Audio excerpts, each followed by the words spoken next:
Ya di sini gue pengen bahas tentang kamera sih.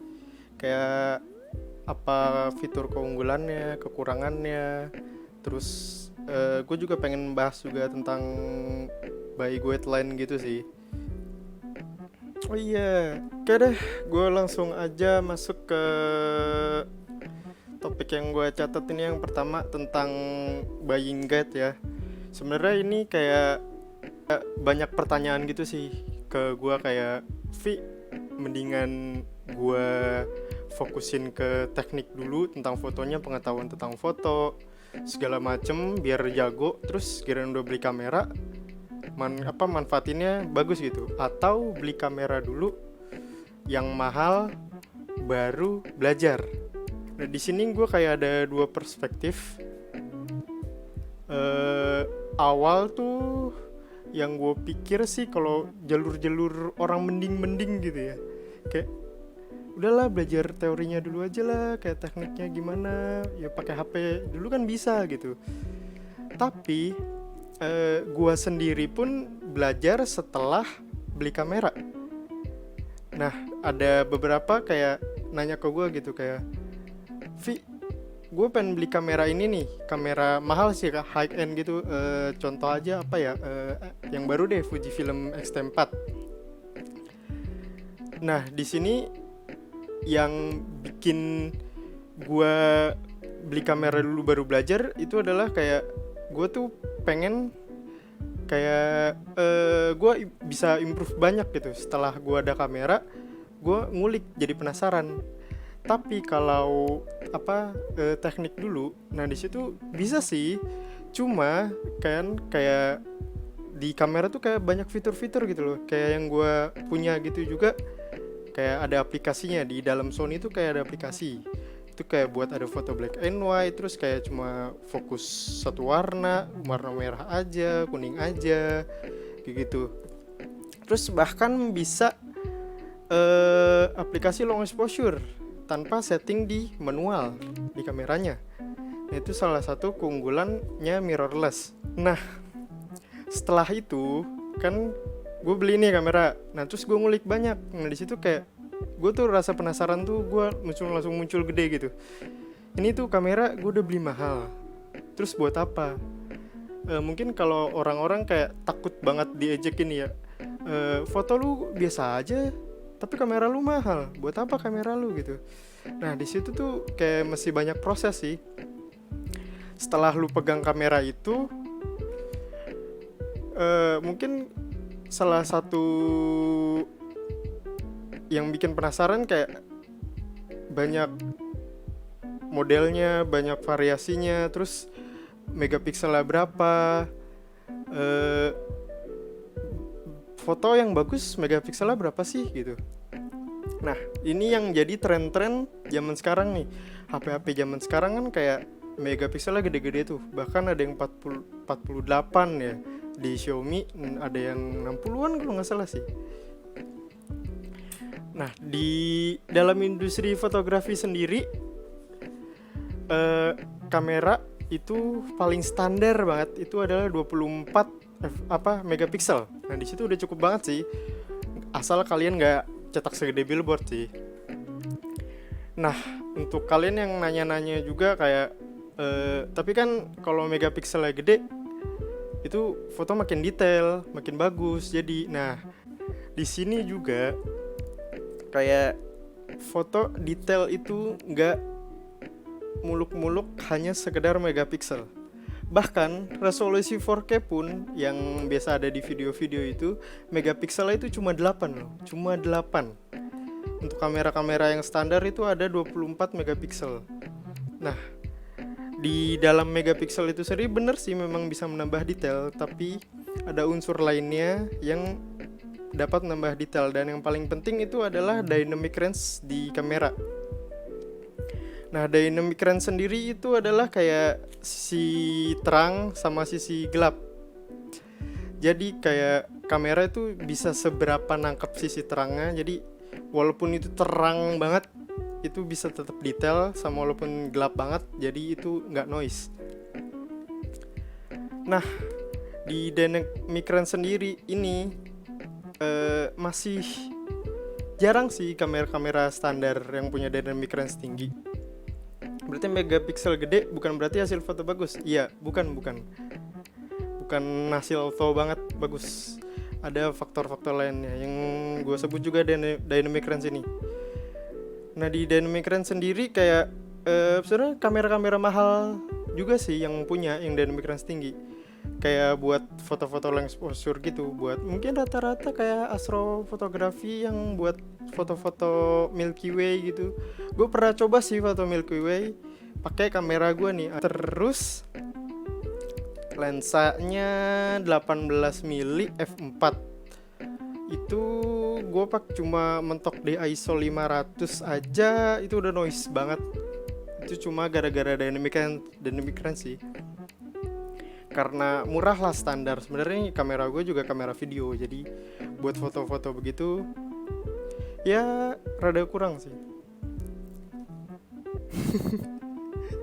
Pixel versus sensor, prefer mana lah sensor sih, sensor banget gue. Pixel pun bisa digedein sih. Ya teknologi kayak Photoshop, mungkin render video pun bitrate bisa ditambahin kok. Selanjutnya, oh iya, di sini kayak gue pengen bahas ada picture profile ya, macam-macam yang ada di kamera. Nah, mungkin ini teknologi baru sih ya, yang rata-rata adanya di mirrorless. Tapi di beberapa DSLR yang baru pun ada sih. Kayak macam 90D itu ada. Setahu gue sih itu ya. Kalau pakai kamera HP, bagusnya kamera apa kak? Pakai apa? Apa ya HP? Gue nggak terlalu expert sih. Gue pun masih pakai HP Nokia yang murah, yang jarang sekali gue pakai buat foto. Tapi kamera HP sekarang bagus kan, yang model-model apa sih, Note 2 ya. Kayak model-model Xiaomi itu yang paling murah lah, Redmi Note 2. Iyalah, itulah. Itu udah bagus sih.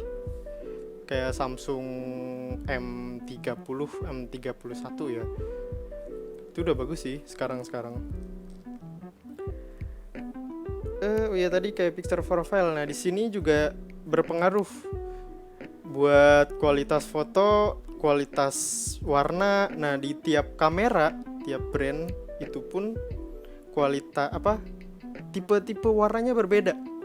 Jadi mungkin kalau kalian bekerja di dalam satu tim, yang paling sering sih kalau mungkin ngetim itu kayak wedding, terus kayak buat dokumentasi itu rata-rata kalau bisa samain merek kameranya. Karena kalau beda-beda nanti dia dikasih ke kliennya itu warnanya beda-beda. Dan mau nggak mau, kalau mau maksimal banget ya, itu kalian harus samain warnanya. Nah, di tiap kamera sendiri warnanya tuh beda-beda. Kayak macam, mungkin yang paling gue lihat, yang paling gue seneng warnanya itu dari Fujifilm sama Canon.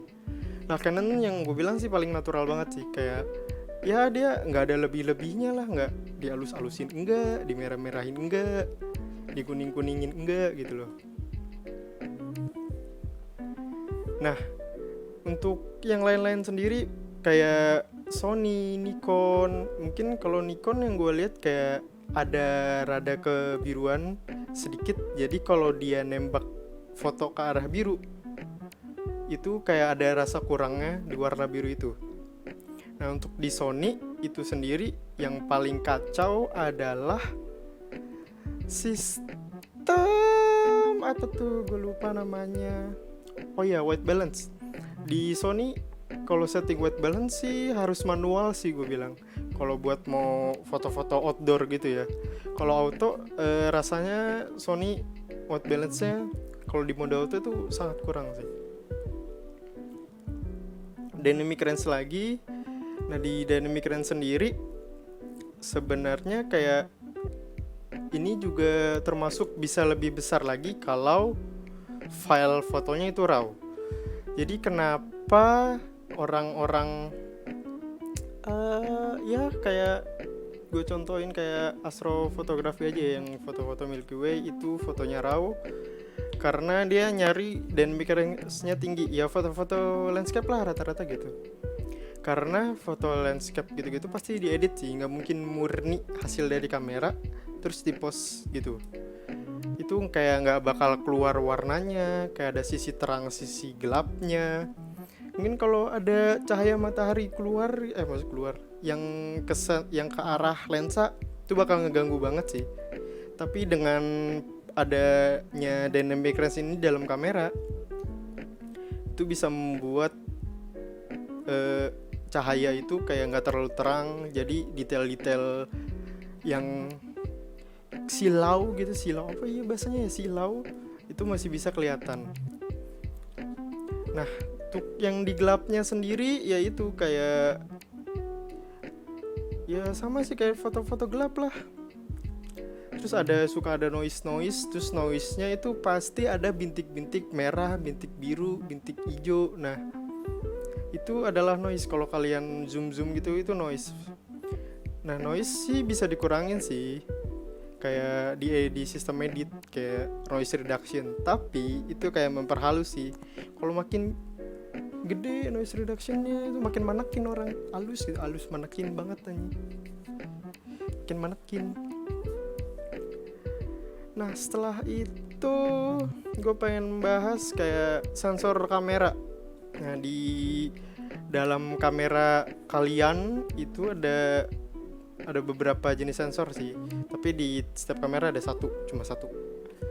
Ada 3 macam, itu ada micro four thirds, ada APS-C sama full frame. Tapi di beberapa DSLR dulunya Canon itu ada namanya APS-H, sama sih, hanya lebih gede sedikit dari APS-C. Nah untuk micro four thirds sendiri itu memang ukuran sendiri, jadi dia kayak nggak ada crop factor, namanya itu apa tuh bahasanya ya, kayak crop equivalent lah, tapi itu namanya bukan crop factor sih. Jadi kalau diukur dengan full frame ya ukuran aslinya itu sekitar kepotong 2 kali. Jadi kalau kalian pakai lensa 35 mili dipasang di micro four thirds itu jadinya 70 mili. Nah di APS-C sendiri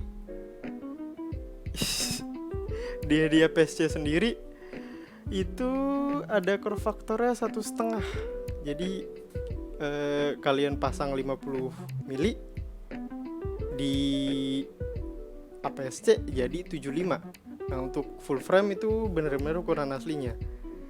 Jadi kalau 50 mili tetap 50 mili.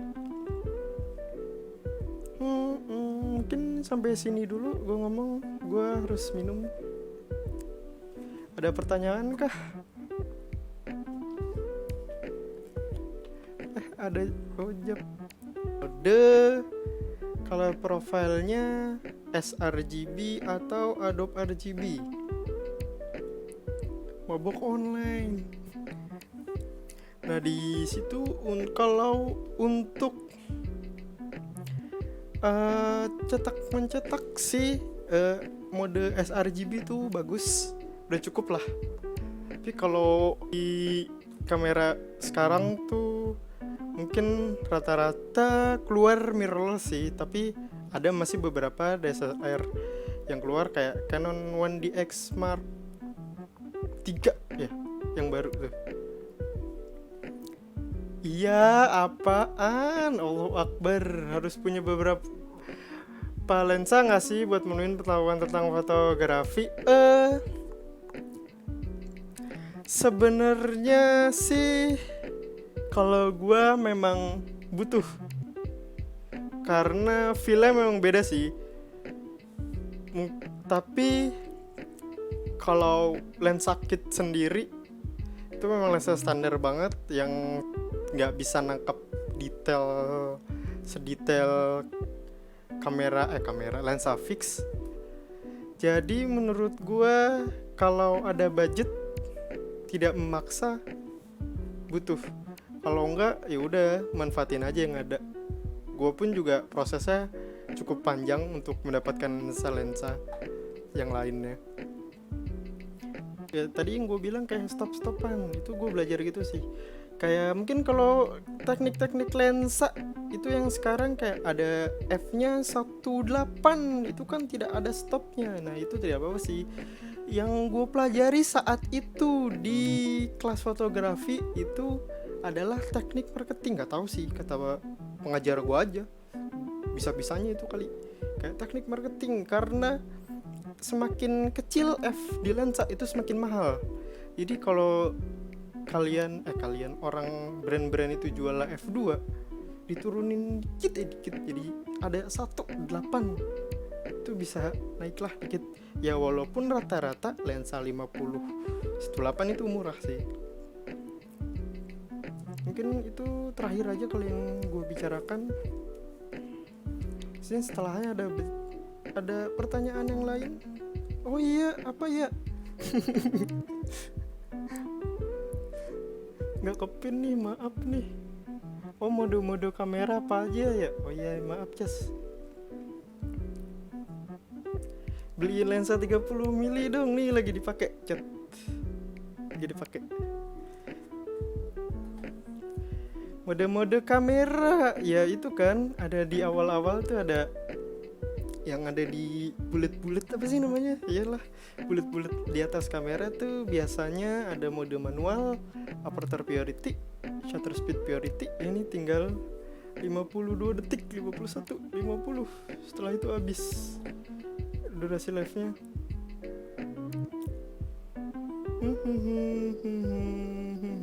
Ya, mungkin sudah cukup. Hanya ini yang bisa saya basa-basikan. Kalau foto tiba-tiba blur karena apakah faktornya? Itu karena beberapa hal sih. Mungkin karena kalian goyang atau shutter speednya itu kelamaan. Kan di situ kelihatan tuh setiap seper berapa semakin kayak seper 10 itu lambat, berarti kalau seper 1000 itu kencang. Rata-rata sih seper 100 itu udah kencang banget sih. Jadi itu mungkin gak akan blur. Ataupun masalah fokusnya. Jadi sistem autofocus kamera kalian lambat atau tidak mendeteksi objek yang ingin kalian foto. Saran lensa bawaan. Beli lensa fix sih. Tapi 50 mili cukup sih. Tapi kalau sensornya APS-C beli yang 35 aja sih, karena 50 terlalu ngezoom. Capek. Kalau foto makanya jangan sampai lompat-lompat ya. Nah ya udah limit dari Instagramnya untuk live di komputer. Jadi sekian webinarnya, terima kasih. Dadah, jangan lupa ikut kuis besok ya. OVO, jangan lupa OVO. Oh iya, ini jangan lupa screenshot ada sayanya dapat NAP. Terima kasih.